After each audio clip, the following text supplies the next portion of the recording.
Dili na.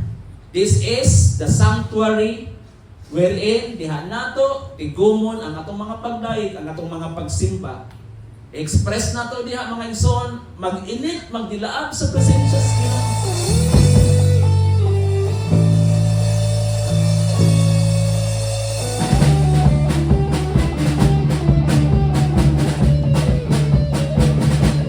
Either layo or doon ang imong balay, as long as naatay batunganan every Sunday, then ato nang gituman ang gisulti sa pulong sa Ginoo sa Hebrews chapter 10 verse 24. Dili nato undangon ang nabatasan sa panagtigom sama sa gibuhat sa uban.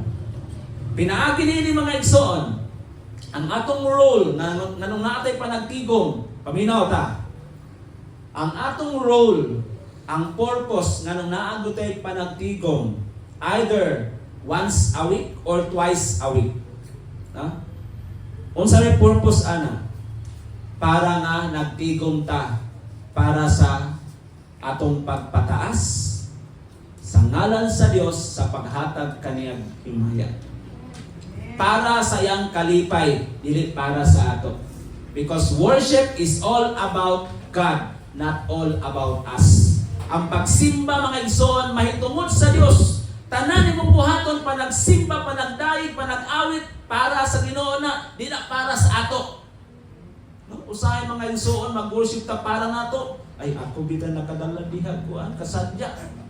Tanawa ko biha ko diha, di mag-uon na sila kaayo. Ha? Madahan. No? Ug mo na imong pasabot sa ato pa, ikaw na di ay nasadyaan kung magsimba, dili di ay ang Ginoo. Hello? Unay prinsipyo na itong mga igsoon, di ka magdugay din yung dapita. Kay kabalo ang Diyos sa imuhang nahuna. Di ka magdugay. Para magdugay tas Ginoo, paubusta ang igsoon. Paubusta, hangtod na moabot ang Diyos, then balikan ta. Then God will reward us according to what we have done. Then, ikaduha, ang purpose atong panagtigom mga igsoon, panagsimba diha sa usa ka lugar, mao kini ang pagdinasigay sa matag usa-usa diha sa pagtuo. Sa ato pa di ay, nganong malipay ta nga mosimba ka sister, mosimba ka brother, it's because mao na siya usa ka sistema nga magdinasigay ta. Na? Paghatag og testimonyo, kamo diha wala pa ka testimonyo, you have to testify God. Ngano man? Testimony is the affirmation of what God has done for you. Pag ila mga igsoon imo ang nadawat kung unsa ka pagbuhi sa Ginoo sa imong kinabuhi. Ya pastor, mura pag-abot na ko din mo man kog matunaw. Ay una na nimo. Ha? Mura ko matunaw pag-abot ni. Una na lagi na nimo. Wala man lagi ko natunaw. Ay mura ra man dako eh. Kanang mura gani dili tinuod. Unya kay delikado man na dito sa Tagalog.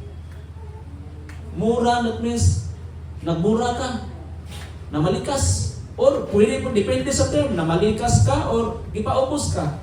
Mura ka lang. Di ba? Barato na ka. No? Pero mga igsoon, kung imo nang gibuhat para sa ngalan sa Ginoo, dili ka murag matunaw. Matunaw jud ka. Matunaw ka sa presensya sa Ginoo. Amen. Hallelujah. Ano diya? No? Gibuhat mo para sa Ginoo, wala na. No? Muna ang tanang mga anak sa Dios, mga baga na nawong. Anong baga nawong? Tungod kay dili maulaw para sa Ginoo.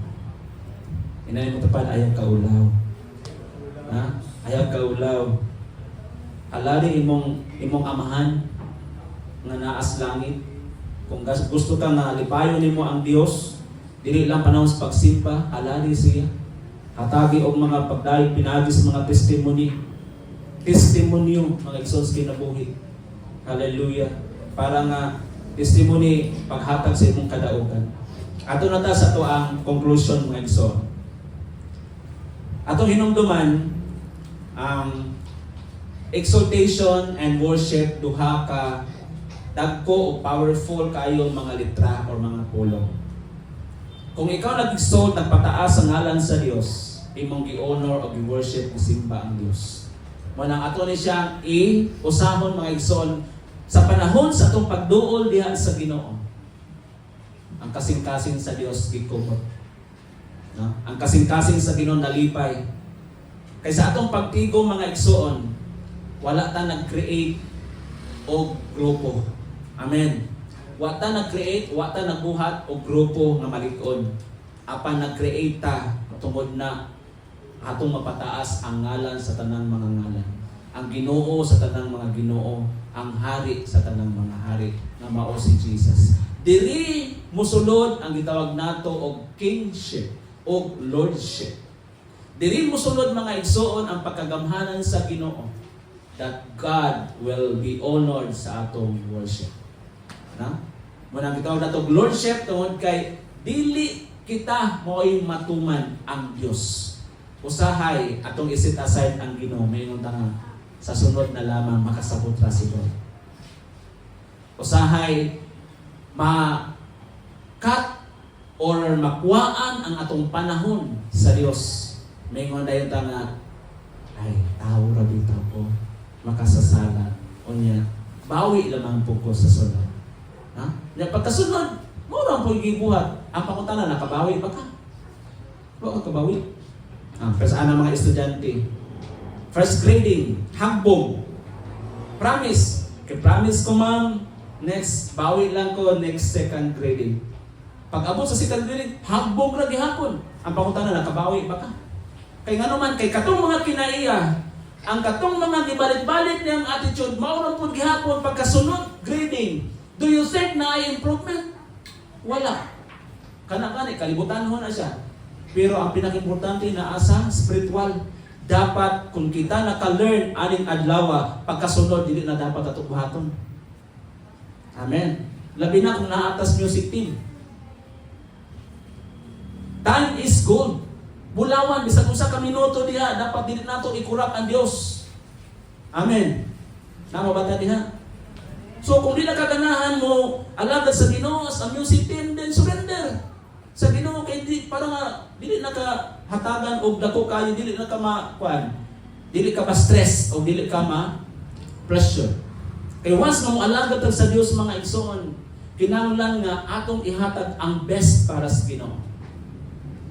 Our attitude in worship, mo na dapat atong gi-remind, mo na gitawag og exaltation and worship mga igsoon.